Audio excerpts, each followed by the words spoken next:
Sejarah Kerajaan Majapahit, kerajaan terbesar di Nusantara. Kerajaan Majapahit adalah salah satu kerajaan terbesar dan paling berpengaruh di Nusantara, berpusat di Jawa Timur, Indonesia.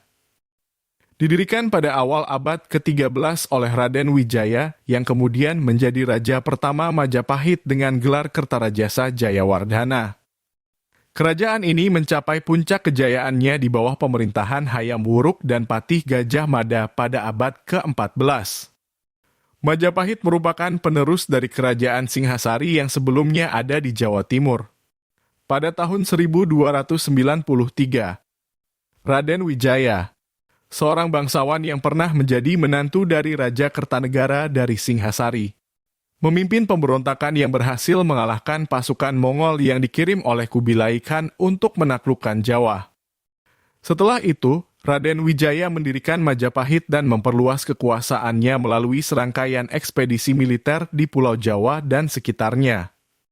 Pada masa pemerintahan Hayam Wuruk, Majapahit mencapai masa kemasannya dengan pengaruh politik, ekonomi, dan budayanya yang meluas hingga ke wilayah-wilayah di Asia Tenggara. Salah satu tokoh terkenal dari era Majapahit adalah Gajah Mada, seorang patih yang dianggap sebagai arsitek dari konsep Sumpah Palapa, di mana ia bersumpah untuk tidak merasa puas sebelum seluruh tanah Jawa berada di bawah kekuasaan Majapahit. Namun, kebenaran sejarah tentang Sumpah Palapa masih diperdebatkan. Kekuasaan Majapahit mulai merosot pada akhir abad ke-14, terutama setelah kematian Hayam Wuruk dan Gajah Mada.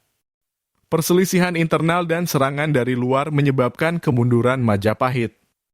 Pada akhirnya, pada awal abad ke-16, Majapahit jatuh akibat serangan dari Kesultanan Demak.